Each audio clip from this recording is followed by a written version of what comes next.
ഞാനിപ്പോൾ ഇന്ന് മറ്റൊരു ഐറ്റമായിട്ടാണ് വരുന്നത്. ചേന ആണ് കേട്ടോ, ഒരു ചെറിയ പീസ് ചേന ഞങ്ങൾ ഇവിടുത്തെ മലയാളി സ്റ്റോറിൽ നിന്ന് മേടിച്ചാണ്. അപ്പം ഇതുകൊണ്ട് ഞാൻ ചെയ്യാൻ പോകുന്നത് ചേന മൊളോഷ്യമാണ് കേട്ടോ, ഒരു പാരമ്പര്യ തറവാട്ട് കറി. അപ്പോൾ ഇതിൻ്റെ തൊലിയൊക്കെ കളഞ്ഞൊന്ന് വൃത്തിയാക്കിയിട്ട് ഞാൻ വരാം, എന്നിട്ട് ഞാൻ കാണിച്ചു തരാം അത് ഏത് രീതിയിൽ അത് അരിയേണ്ടെന്ന്.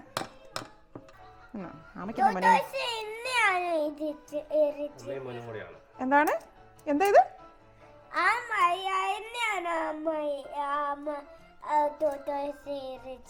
ആമ ടോർട്ടോയ്സ് ആണോ അതോ ടോർട്ടോയ്സോ?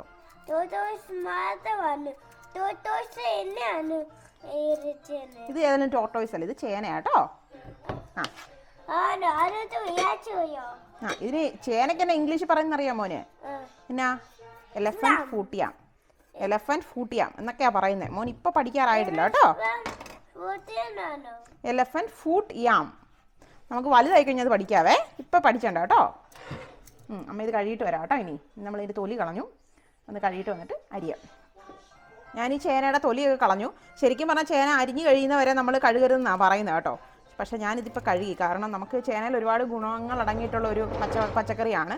അപ്പോൾ ഒരുപാട് പോകണ്ട, എന്നാൽ വാട്ടർ സോല്യൂബിൾ വൈറ്റമിൻസ് ഒക്കെ ഉണ്ടല്ലോ, അപ്പോൾ അതൊന്നും പോകണ്ടെന്ന് വെച്ചാണ് ഞാനിപ്പോൾ കഴുകിയത്. അപ്പം നമ്മളിങ്ങനെ കഴുകിയതിന് ശേഷം ഇനി ചെയ്യേണ്ടത് പക്ഷേ അതൊരു രീതിയിൽ അരിഞ്ഞെടുക്കണം കേട്ടോ, അതാണ് ശരിക്കും വേണ്ടത്. ഇങ്ങനെ നമ്മുടെ നമ്മളിപ്പോൾ സാമ്പാറിലൊക്കെ ഇടുന്ന ടൈപ്പിൽ, പക്ഷേ എന്നാൽ അത്രയും വലുത് വേണ്ട, നമുക്കത് ഈ ഒരു രീതിയിലൊക്കെ വേണം കഷ്ണങ്ങൾ കിടക്കാൻ. അപ്പോൾ ഇങ്ങനെ നീണ്ടിരിക്കുന്നതിനെ ഞാനിങ്ങനെ നടുക്കൂടെ ഇങ്ങനെ ഒന്നുകൂടെ ഒന്ന് വിഭജിച്ചു. ഇങ്ങനെ നടുക്കൂടെ ഒന്നുകൂടെ ഒന്ന് വിഭജിച്ചു. എന്നിട്ട് ഞാൻ ഇങ്ങനെയാണ് അരിയുന്നത്. ഓക്കെ,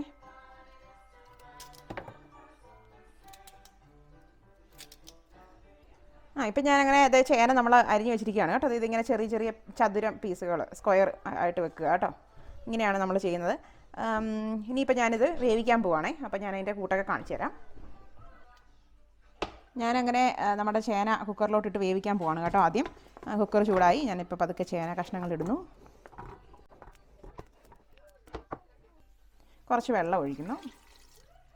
ഏകദേശം ഞാനിപ്പോൾ ഒരു ഗ്ലാസോളം വെള്ളം, ചേന ഒന്ന് മുങ്ങി നിൽക്കാനും മാത്രമുള്ള വെള്ളം ഒഴിച്ചു. ഇനി ഇതിലേക്ക് ഇപ്പം നമുക്ക് ഉപ്പ് ചേർക്കണമെന്നില്ല, അവസാനം ഉപ്പ് ചേർത്താൽ മതി. അടുത്ത ഇത് വെന്തതിന് ശേഷം നമുക്ക് ഉപ്പ് ചേർത്താൽ മതി.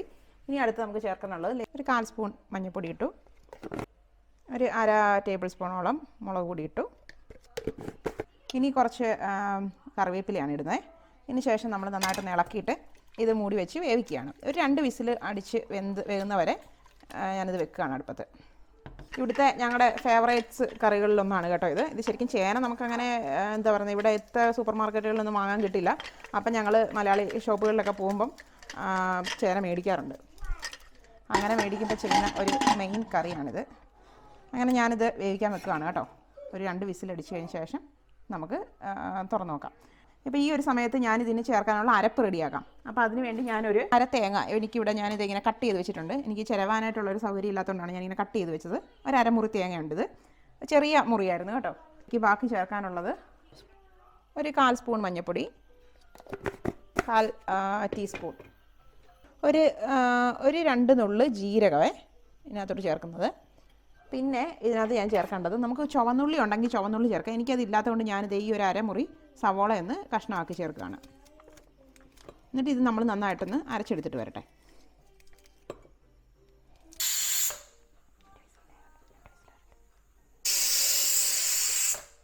അങ്ങനെ നമ്മുടെ കുക്കർ ഇതേ തുറക്കുകയാണ് കേട്ടോ.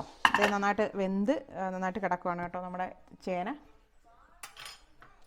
ഒന്ന് നോക്കട്ടെ, നല്ല പഞ്ഞി പോലെ കിടക്കണം. നന്നായിട്ട് വെന്തു. ഈ ഒരു സമയത്ത് ഞാനിപ്പോൾ അടുപ്പ് ഓണാക്കി. ഈ ഒരു സമയത്ത് ഞാൻ നമ്മുടെ അരച്ച് വെച്ചിരിക്കുന്ന നമ്മുടെ ഈ കൂട്ടങ്ങ് ചേർക്കുകയാണ്. തേങ്ങയും ജീരകവും ഉള്ളിയൊക്കെ ഉള്ള ഒരു കൂട്ടങ്ങ് ചേർക്കുകയാണ്. ഇപ്പം ഞാനിവിടെ സവോളയാണ് ചേർത്തത്. എനിക്ക് ചുവന്നുള്ളി ഇല്ലാത്തതുകൊണ്ട് ശരിക്കും ഇതിനകത്ത് ചുവന്നുള്ളിയാണ് ഇതിൻ്റെ ശരിക്കുമുള്ള ഇൻഗ്രീഡിയൻറ്റ്.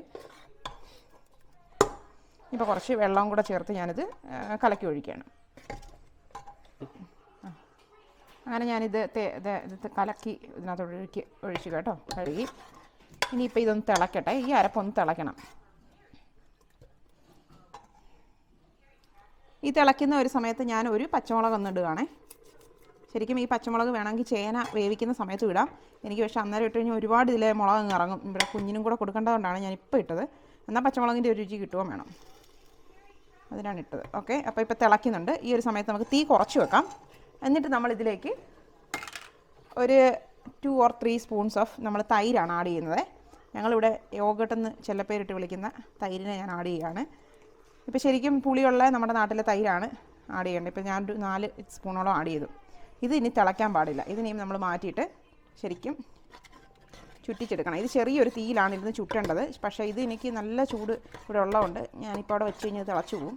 അതുകൊണ്ട് ഞാനിതിങ്ങനെ മാറ്റിയിട്ട് ചുറ്റിക്കുകയാണ്. എന്നിട്ട് ഞാൻ ചെറിയ രീതിയിലൊന്ന് വെക്കുന്നുണ്ട് ഇവിടെ അടുപ്പത്തോട്ട് ചുറ്റിച്ചെടുക്കുന്നു. ഇത് നന്നായിട്ട് കൊഴുത്തൊരു ഇതാണ് കണ്ടോ, അത്യാവശ്യം നല്ല കൊഴുത്തൊരു ചാറുകറിയാണ്.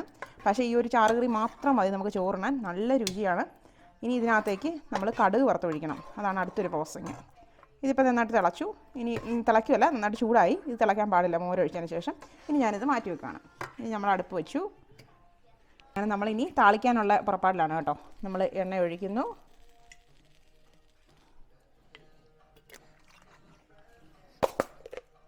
എണ്ണ ചൂടാവുന്നൊരു സമയത്ത് ഒരല്പം കടുകിടുന്നു. അതിനൊപ്പം തന്നെ നമുക്കിടേണ്ടത് നമ്മുടെ ഉണക്കമുളക് കേട്ടോ. നമ്മൾ 2 കഷ്ണം ഉണക്കമുളക് ഇടാം, ഒരു ഭംഗിയാണ്.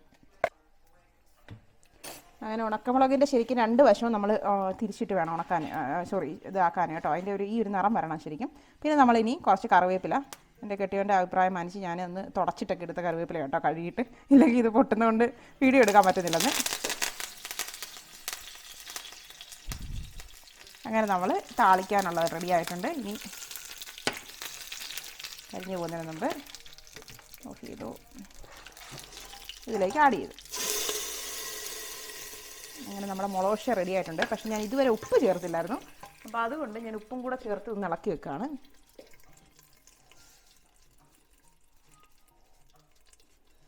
അപ്പോൾ ഞാൻ ഒരു 3/4 ടേബിൾ സ്പൂണോളം ഉപ്പ് ചേർത്തു.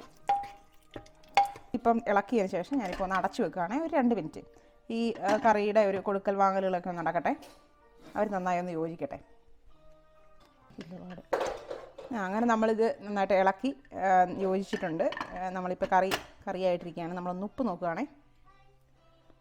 കുറച്ചൊന്ന് നോക്കി, കെട്ടിയവൻ അല്പം ഉപ്പൊന്ന് നോക്കി. സൂപ്പർ, കറക്റ്റാണോ? ഉപ്പ് കറക്റ്റ്, സൂപ്പർ. നാട്ടിൽ കഴിക്കുന്ന ടേസ്റ്റ് ഉണ്ടോ? വീട്ടിൽ നിന്ന് കഴിക്കുന്ന ടേസ്റ്റ് ഉണ്ടോ? പിന്നെ നാട്ടിൽ കഴിക്കുന്ന നാട്ടിൽ പോയൊരു ഫീല്. അപ്പോൾ ശരി, അപ്പം ഞങ്ങളുടെ ചേന മുളക് റെഡി ആയിട്ടുണ്ട്. അപ്പോൾ ശരി, നിങ്ങളെല്ലാവരും ഒന്ന് ട്രൈ ചെയ്യുക, കുഞ്ഞുങ്ങൾക്ക് ഇത് ഉണ്ടാക്കി കൊടുക്കുക. നമ്മുടെ പരമ്പരാഗതമായ നമ്മുടെ ഈ കറികളൊക്കെ കുഞ്ഞുങ്ങളെ ഒന്ന് പരിചയപ്പെടുത്തുക. അപ്പോൾ ശരി, എന്നാൽ അടുത്ത വീഡിയോയിലൂടെ പിന്നെയും കാണുന്നതായിരിക്കും. ഞങ്ങളുടെ വീഡിയോ സബ്സ്ക്രൈബ് ചെയ്യാത്തവർ എപ്പോഴും ഉണ്ടെങ്കിൽ സബ്സ്ക്രൈബ് ചെയ്യുക, ഷെയർ ചെയ്യുക, എന്താ പറയുന്നത്, സബ്സ്ക്രൈബ് ചെയ്ത് ഞങ്ങളുടെ സപ്പോർട്ട് ചെയ്യുക, ഞങ്ങളുടെ ചാനൽ വിജയിപ്പിക്കുക. Thank you so much.